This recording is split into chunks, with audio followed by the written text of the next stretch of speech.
the pickup command with your dog. So let me know if you have any questions below. I'm Heather. I have over 20 years of experience, actually closer to 30 years of experience. Maybe someday I'll figure this out and I can count.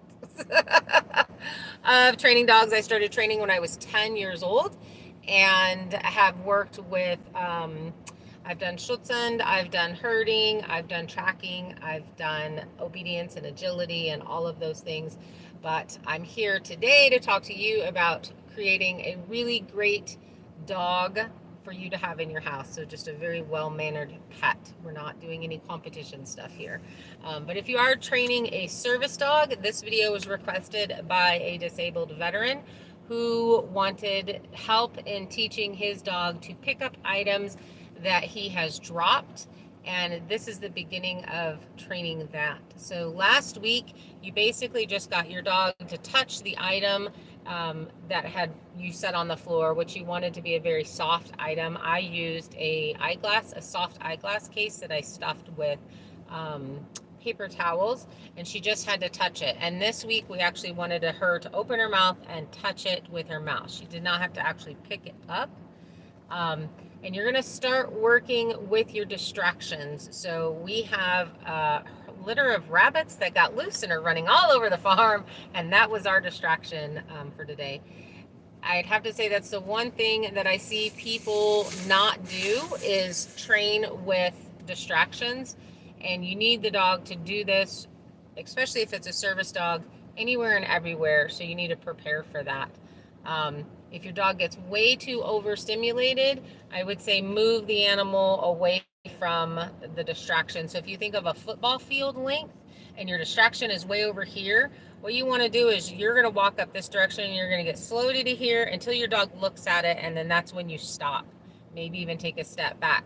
And then you're going to slowly inch your way up to that distraction so that you can work very quickly. That's how you desensitize your dogs to the distractions. And they should be able to do exactly what you've been training in your area that does not have distractions. So you want to start your teaching phase of that in a room somewhere where there's nothing that's really going to distract them, and they need to be really, really hungry in order to start your training, because we are treat reward based training. The dogs learn the fastest that way. As soon as you put your hands on the dog to pet them or get them super excited or anything like that, the brain waves in the dog's head translate to you're touching me, not what am I actually being rewarded for. So a couple of things that you want to make sure that you're definitely doing is clicking or giving your voice click. I use the word yes to mark the behavior that I like. So at first it was just a touch with her face. That's all she needed to do. And now when she puts her mouth on it, I'm going to say yes. And that's going to mark that behavior, that's what she's actually getting the reward for. So that's your timing on that has to be really good. The next thing that you're going to start doing that I did not show in this particular video is you're going to start moving your item that you've dropped kind of further away from you. So the dog actually has to go to the item, touch it, and then come back to you to get the treat. And eventually what we're going to be doing is they're going to be picking up that item and bringing it to you. So this is a really good way to teach the actual retrieve and the pickup item. So have we gotten any questions? I've seen a bunch of hellos. Hello, everybody. We're going to do really well about staying on topic today, you guys, so that people who watch this video in the future can come to this and hopefully get some of their questions answered. Bob has a question. What you got, Bob? So when you see a squirrel, you back away? What? When your dog focuses on that squirrel, you definitely want to move them out of their zone of I can't focus on you and I'm going to focus on that object. So that's actually really important. So when I have dogs in for training, dogs that actually would come in for training, I would take them to the park and there would be kids, especially when they were playing sports. So soccer was one of my favorite. It's very distractive to the dogs. And I would start desensitizing them to all of that stuff that's going on, all that crazy stuff, high-pitched voices, kids running, balls going all over the place, screaming and all that kind of stuff. So you really have to figure out where your dog can go. Chloe, for instance, can get really close. Justin is extremely, he's kind of got the brain of a Jack Russell, but he's a corgi. So he's got a lot of energy and he gets super stimulated very easily. So he has to be really far back, and then we slowly start working our way forward. Is a toy or a food item a better reward? The food is the best reward because you can give it to them very quickly. They can chew it up. You want very tiny pieces, maybe a little bit larger than the size of a pea. You don't want them to fill up until you jackpot. When you jackpot, you can give bigger treats. When you know you're going to finish, I usually will finish out the hot dog as my big bonus reward. The problem with toys is you give them the toy, you now have to get the toy back in order to get back to the training. So the food they can eat really fast and get redirected right back into what you're teaching them.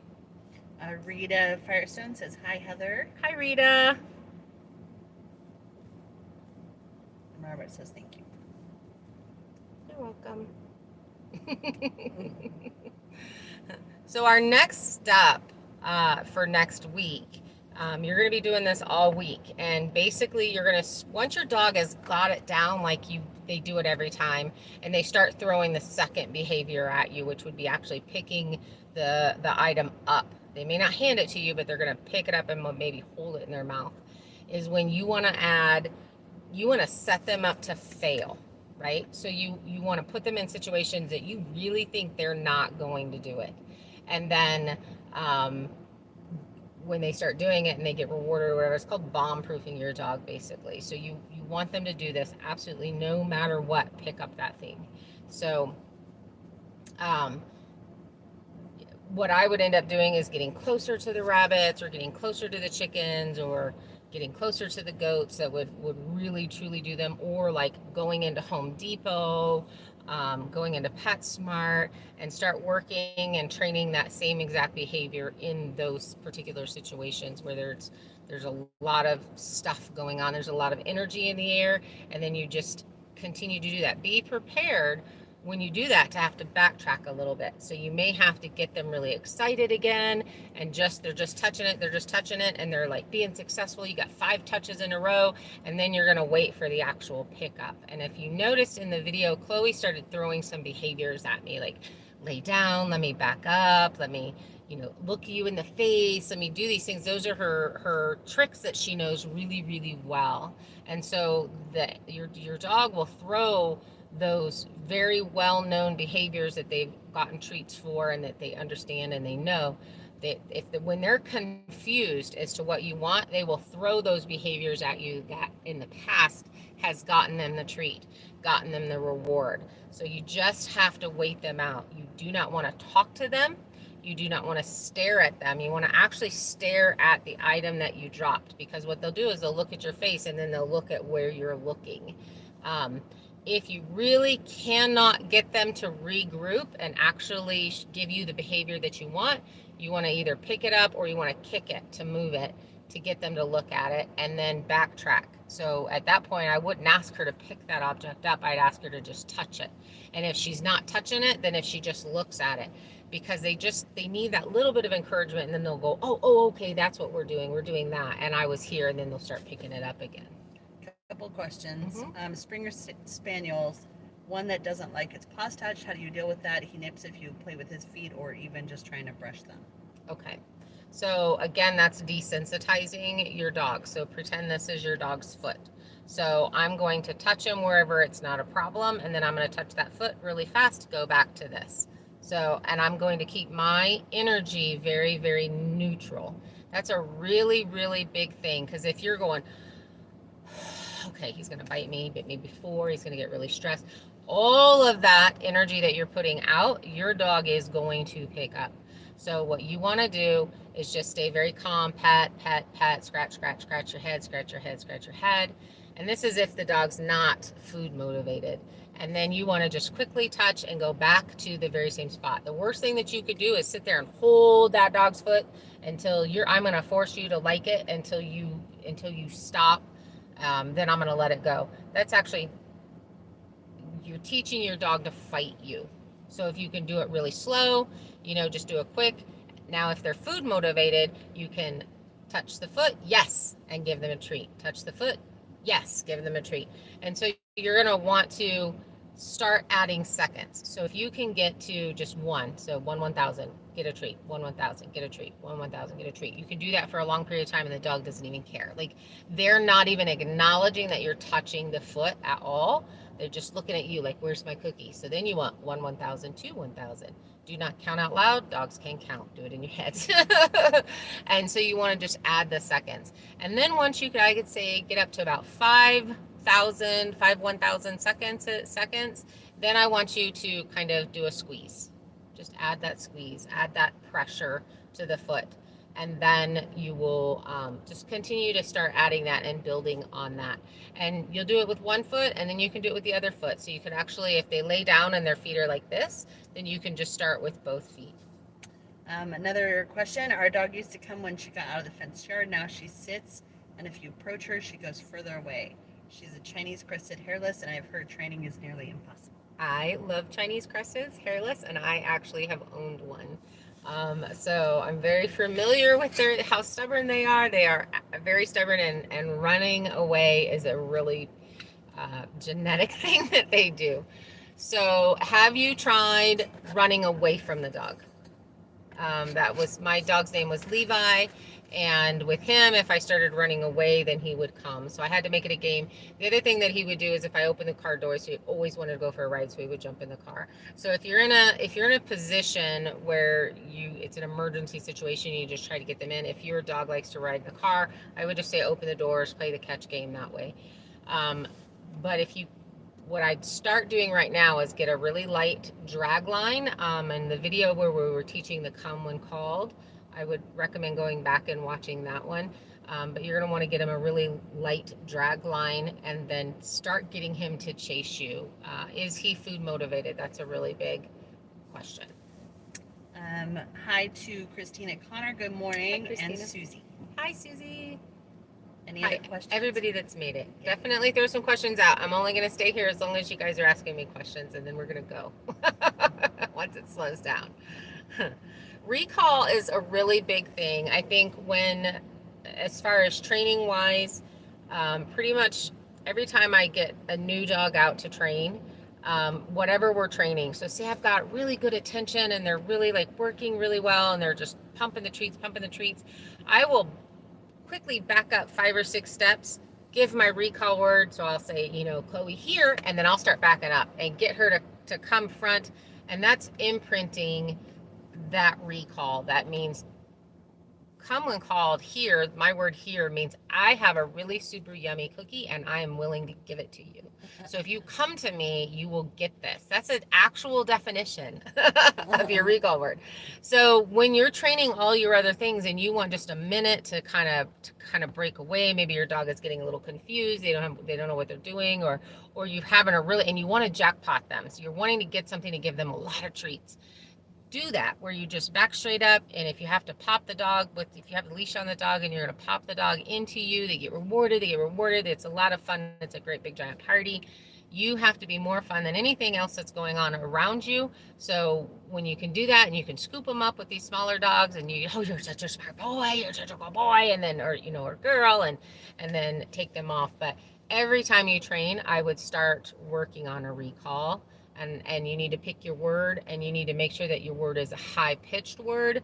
Like the word come is very deep. It's very from your diaphragm or whatever. The word here is it's up in your throat, so it's a higher pitched word. You can say it more excitingly. So whatever you want to use. I had a guy that had a Rottweiler that used kitty kitty. Kitty Kitty was his, because the dog, they had all these stray cats, and they used to feed these stray cats, and they would say kitty kitty kitty kitty kitty, and the dog knew that cat treats were coming out, and he started coming to it, and that was his fail-safe recall word for that dog, was kitty kitty. It was hysterical, and I teased him endlessly. Mine was whoops. Whoops. Because I would drop things in the kitchen, and I'd say whoops just out of habit, and that was their recall word when they were running amok in the neighborhood. So it doesn't matter what the word is, it just needs to work for you and your dog. Can you whistle train retrievers?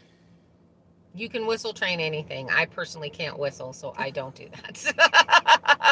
All see. Christina wants to know. Her dog goes after other animals. What's the best way to train since I will be getting animals for my homestead? Okay, you definitely want to start desensitizing him with that distance. So start your training, and that's distraction training. That's exactly what you're doing, is distraction training. So you want to train a really good lie down and stay. And you want to really start teaching the obedience. So you want a very high level of obedience of your dog before you ever get your critters and you get going on your farm. And then you're going to be desensitizing them to the animals.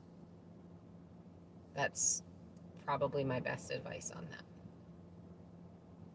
that. Obedience, when you spend the time with your dog to get all of your obedience in, and when I'm talking about obedience, I'm talking about your basics: your sit, your lie down, your come and called, walk on leash, and a stay. If you can teach those 5 things, you have a dog that will never end up in the pound, because it's a well-behaved, mannered dog. You can't teach those things and have a dog run amok. It's just not going to happen. And in the situation of, if you have to move, or God forbid, death or whatever, somebody will take that dog. That dog will not go to the pound. So when you spend that minute and you spend that time, you have a family member that you're going to keep forever, because they're going to be well trained, and it doesn't matter what you're doing.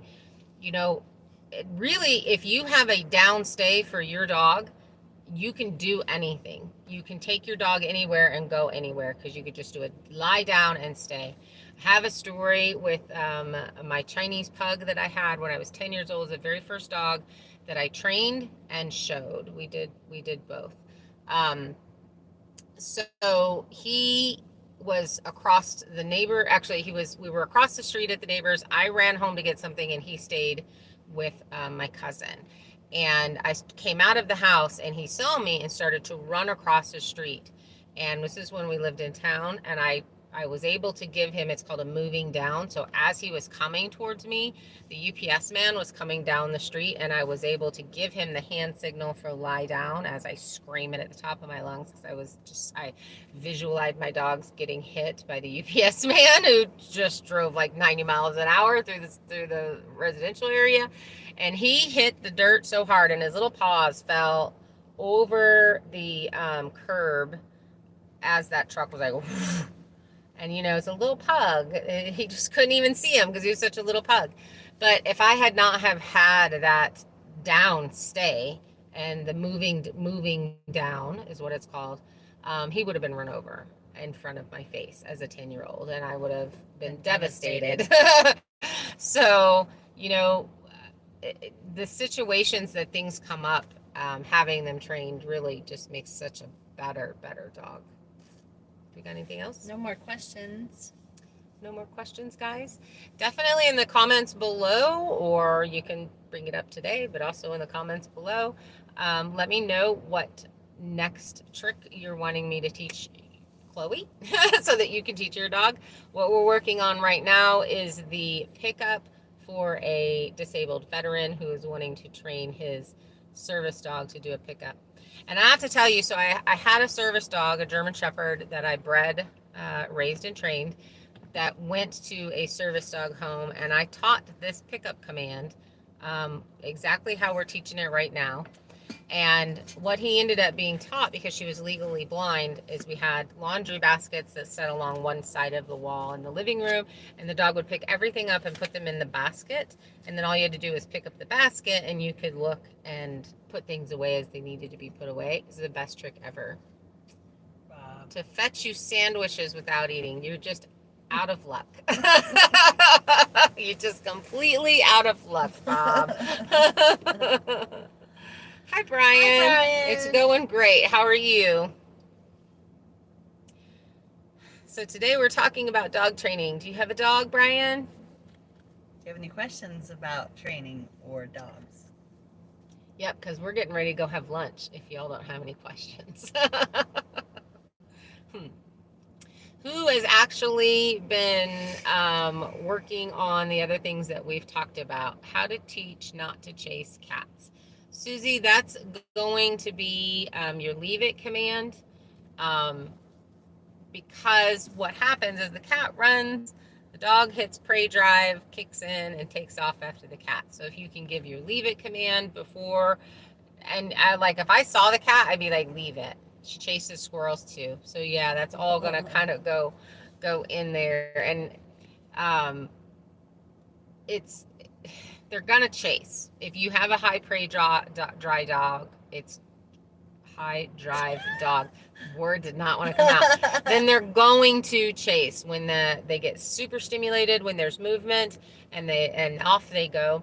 So you're not going to really be able to stop them unless you do remote collar training or shock collar training, which I personally don't do. I don't like it. Hi, Callie, you made it. Hi, Kelly. Then you're going to want to teach the leave it so that you can yell leave it at your dog. The only time that I would use a remote training collar is for barking, extensive barking. A lot of times bark, sometimes that will get them to stop that type of chasing. So Kelly, today we're talking about dog training. How's Scarlett doing? I saw her air conditioning video. You guys, I think we might be lagging a little bit. Anyone who shock collar trains needs to wear them for themselves when they speak. So, Bob, I've actually been around a lot of bird dogs and hunting dogs, and their pain tolerance is so high that nothing else actually works. And I did have a shepherd that she had an extremely high pain tolerance too, and no other type of correction worked. I think people jump to using them very quickly, and it is a tool, and if it's used correctly, it can be a very good thing. But I think a lot of people forget the actual training part that comes in before you throw on a shock collar and you start shocking them for doing all the wrong things. It's pretty similar to the pinch collar. If you don't work on teaching the dog what it needs to do, any of the tools can become a very negative thing. So, I mean, I know a lot of not herding dogs, but a lot of hunting dogs that literally would not be able to do the shock collar. Different levels too, Bob. I've actually put one on because I refused to put one on my dog until I had one on, and then I buzzed it on myself, and the lower buzzes just are a tingle. They're not an actual, like you touched an electric fence. Correct me if I'm wrong, but it just kind of snaps their brain out Yes. of like what Yes. what they're thinking or at that Yeah, moment. it So doesn't. it's just yeah. to correct that thought process for Right. half a second Right. to get Exactly. attention. There was a question. What would you recommend for barking? So it depends upon what the dog's barking for. I taught Chloe a quiet command. So I clicker trained the whole thing just to see if you could do clicker training on barking, and she is not vocal anymore. She was very, very vocal as puppy. Justin, I did not do it with because we were crazy busy, And he's very, very vocal. So what I would do is when she would bark, I would stomp my foot, clap my hands, do whatever it was to get her to stop and look. And then I would say, "Ooh, good, quiet." And then she'd get her cookie. So if you'll learn. I wonder why she likes food. I know, right? She's just a high food motivated dog. Those are the kind that I like to work with. Mm-hmm. So teaching an actual quiet command, you basically do it the same way as what I'm doing with this, where you mark the behavior with a yes or a click. And then with a clicker, which is really fun, a really fun game with the clicker is they can just be doing their own personal thing, and you see them do something that you like and you want them to repeat it, you can click and treat that. And then once they understand what the clicker means, they'll start repeating that behavior. And that's basically how I taught the quiet. So now I can tell her quiet and she will stop. That's good. But I highly recommend teaching a quiet command. I'm going to have to work with Justin on it. But again, that's the difference between an extreme high prey drive dog to, I would say, Chloe is a high prey drive, but not extreme. I put Justin in the level of like the Jack Russell Terriers that have that really high drive. Um, yes. So what happens when your dog's barking and then you yell at them? They're like, "Oh, I really should bark. Mom's joined in." They don't take it as you're yelling at them. They think, "Oh, now we're barking as a pack." So that's getting out there and screaming at him and yelling just does not work. You're gonna offer her for dog training. That's funny. And Justin goes crazy with the bunnies that are loose. Yes. He cannot. He's like can't handle it. The loose bunnies are definitely so. Next spring we'll be adding sheep and we'll be doing sheep herding training. So that'll be really good for Justin because you don't want your dog to bark the entire time that they're herding sheep. They should be using the pressure of themselves, but this actually makes sense with him because he's a very soft, sensitive dog in general. He just has an extremely high prey drive. So he will bark in order to give himself more presence because he does not have very much presence. He's very, just a very soft dog. So dogs that are softer like that will do things to bow up and create themselves a bigger presence. And so that's what he's doing. Where Chloe has pretty big presence, so she's like, I don't have to bark. That's why when you see where they say alpha dogs are usually, it's the quiet ones you have to watch out for. My actual personal protection dog that I had, that I trained, she rarely barked. Rarely. She would almost sit there in the yard and say, come on in. She was the one that you really had to watch out for. The ones that were barking and whatever, they probably, I mean, maybe they would have bit somebody if they came in the yard, but I know Maya would have. You know, Robert, that's, and a lot of people do that. It is considered a crutch to have that to do it. That's why I like to add the word, because then I don't have to have the bottle or you know, the crinkly noise, newspaper noise or whatever. You don't have to really do if you give it a command. And that's another reason why I don't actually use the clicker anymore, and I use a voice, a command, yes, to mark where I would normally use the clicker. One, because my grandkids, if you have children in the house, do not use a clicker, use the actual word or noise. Some people will do a whistle, some people will do an actual click with their mouth. I use the word yes because kids will run around and click that. And actually, you'd be surprised, when I was training clicker training classes, the adults would stand there and click it. And I'm like, thank you, you don't get that anymore. Danny, hi Danny. Hi Danny.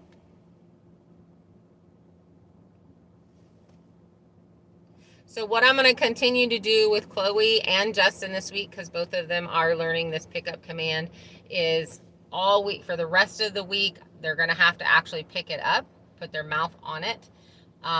And then I'm going to start adding distractions for that. So the better they get, the more distractions I'm going to do. And I'm going to be taking them into public and getting them to do this behavior out in public with more distractions. Wow, the sun's coming in. It's heating me up. You've turned and walked back in the yard, and she keeps going. So do you, Rita, do you do it very calmly, or are you like, I am the party and the party's with me and the party's going in the backyard? Have you done it like that? You just want to be super excited and kind of turn around and run. With Justin, I can stomp my feet and he will immediately come that direction. That movement works really well. Who lives in the back of that truck? We do. Don't judge us. So you need to be more exciting than anything else. So if he's toy motivated, then, you know, maybe have a toy in your pocket or something like that. If he's food motivated, I don't remember seeing if you said he was food motivated or not. Definitely use that. If he's not on either, right? If there's just, he's like, I could care less about the toy or I could care less about the treat, then what you need to do is get some 550 cord. It's very, very lightweight.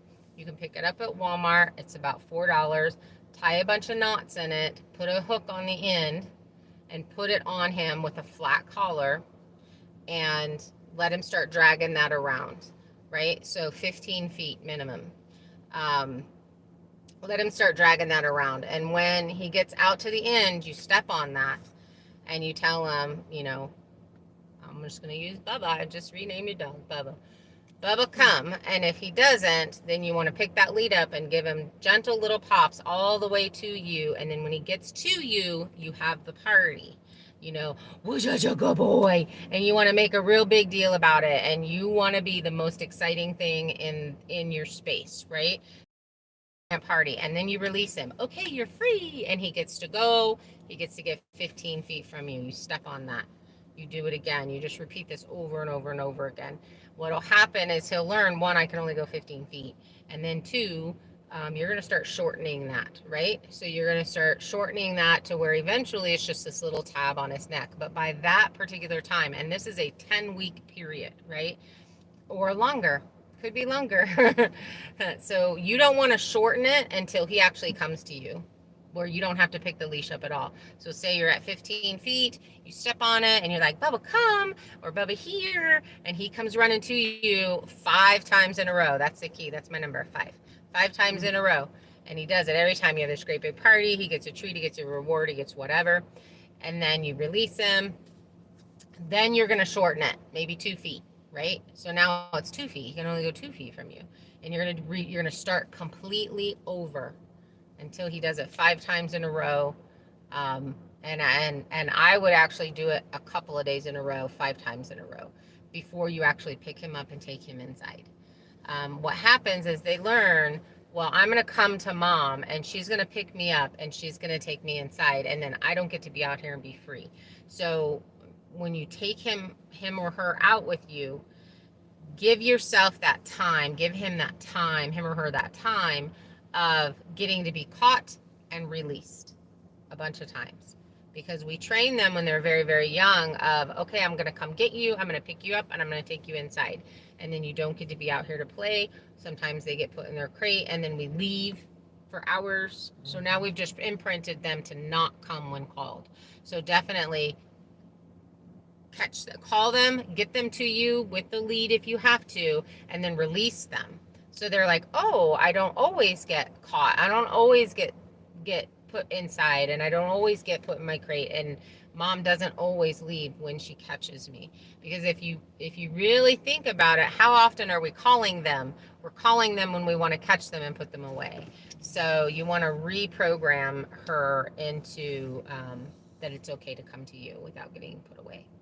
Rita says she loves riding in the truck. She's not food motivated. She never lets me out of her sight except when she gets out. Okay. So you're going to set her up to fail with this. So you be prepared. Don't worry about having a cookie, because if she doesn't care, then it doesn't matter. You don't need it. So set her up, like set some situations up where you can do this with the drag line. And it's called 550 cord, and it's it's really strong.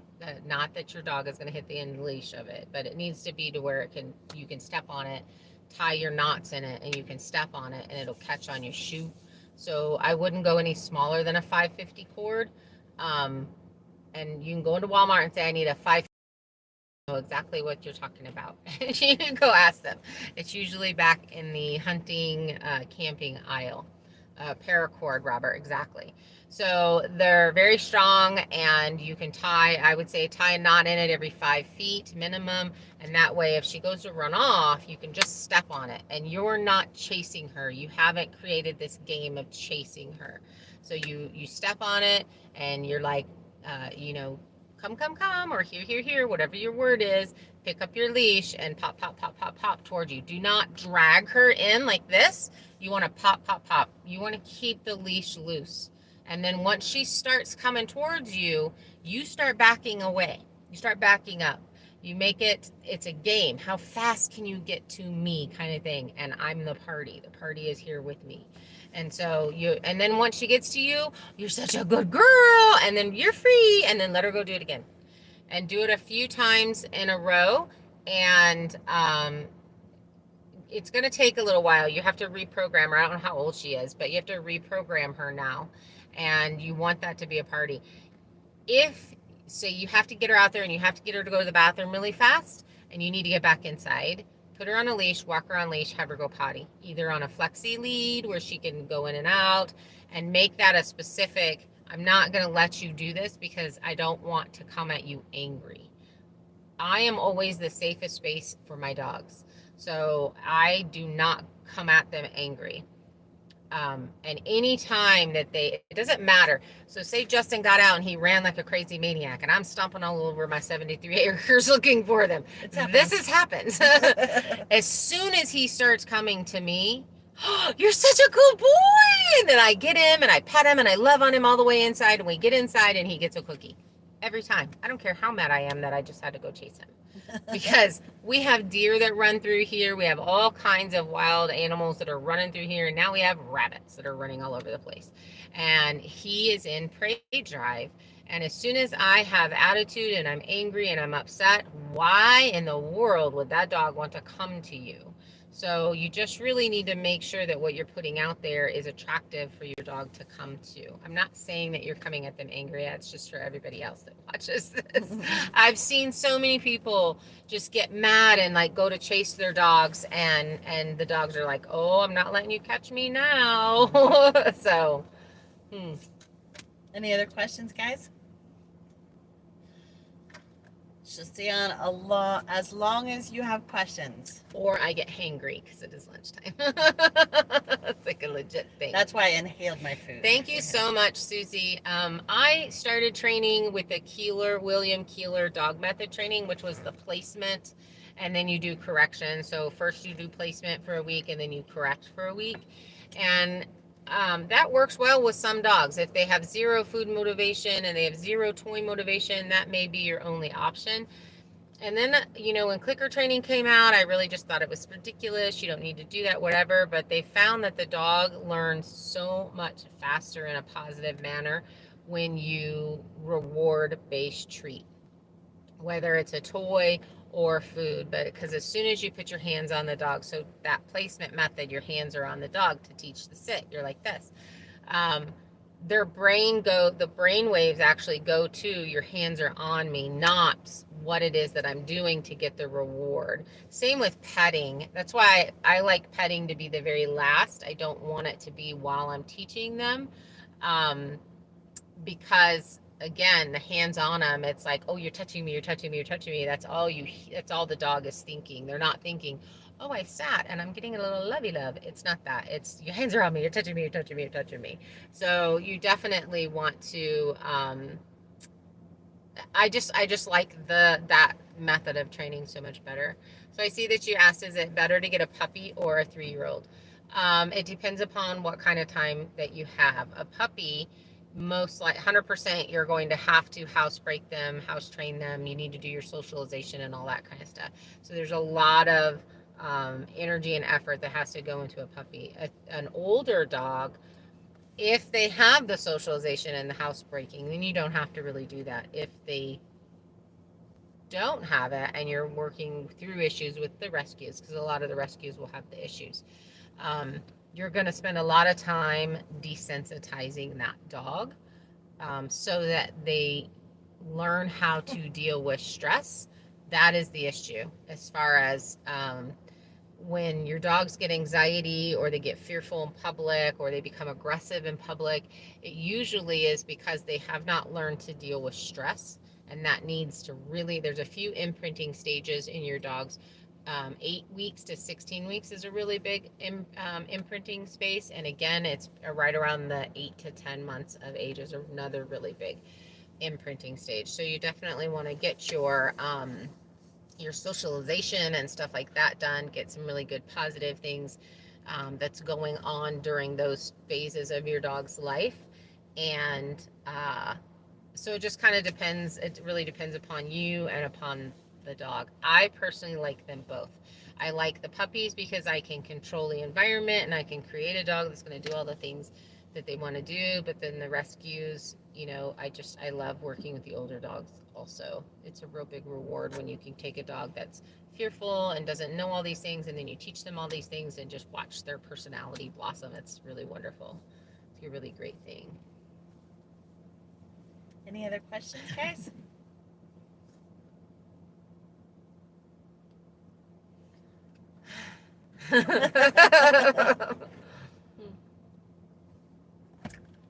So I do, if you have multiple dogs, I do not train Chloe and Justin together. I train one at a time.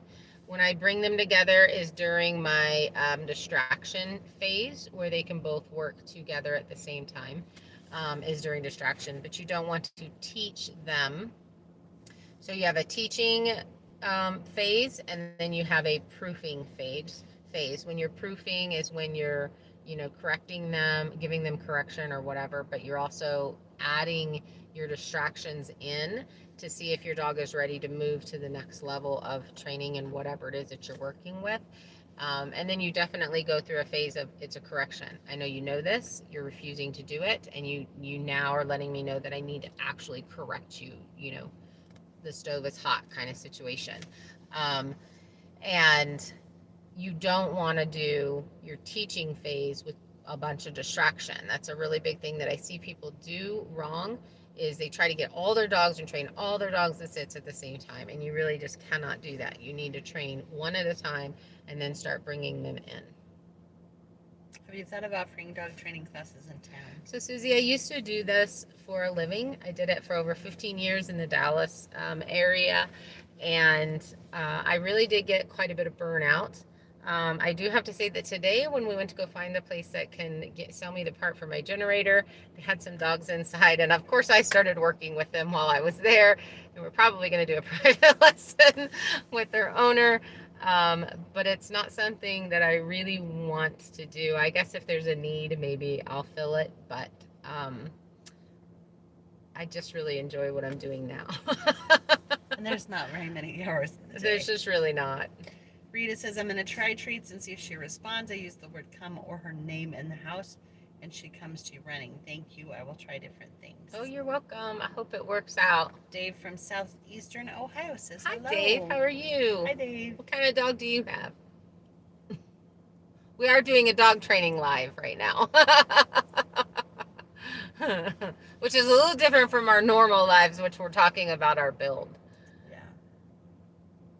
So we've got about 3 minutes that I'm going to stay on. And so any of your dog training questions, ask me, and then we're going to take off and get back to building the tiny house.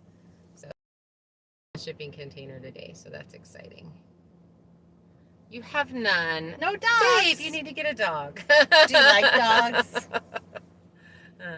I'll tell you, with clicker training, I actually trained, I had a Bengal cat that I trained to do agility, and it was a lot of fun. Hi, Linda. Border Collies and German Shepherd, both rescues. I love both those breeds. Oh, the UK. Oh, hi. How are you doing? So I really personally like the herding corgis, and I raised shepherds for a long time. We had Border Collies also. And so I really like, they're highly intelligent. They really like to work with you. That's a real big deal. A lot of dogs are very intelligent. They're just really not bred to work in close and do stuff with you. So they're a little bit harder to train, like our crested that we were talking about. So the crested that I had, he was actually a retired conformation show dog. He grew like 1/4 of an inch. He had like 2 more points left for his champion, and he was going to be her stud dog. And then he had this little growth, and he could no longer be a breeding dog because he got too big. So I got him. That's how that worked out, just in case you were wondering. 1 minute, you guys. Any other questions? Comments? So I know this is Thursday. Normally when we do our dog trainings, that is on Wednesdays. And then I'm really enjoying these lives afterwards. I love training dogs. I love interacting, and I love teaching people. I love pugs too. Marie, that was my very first dog. His name was Butch, that I trained and showed. So I will continue to do this as long as you guys continue to want to chat about it. I think it is something that could really help other people out there. And again, I just get to do something that I really enjoy. Jeopardy music countdown. Exactly, Robert. Exactly. All right, you guys. Everybody have a great day. Go out and train your dogs. Bye.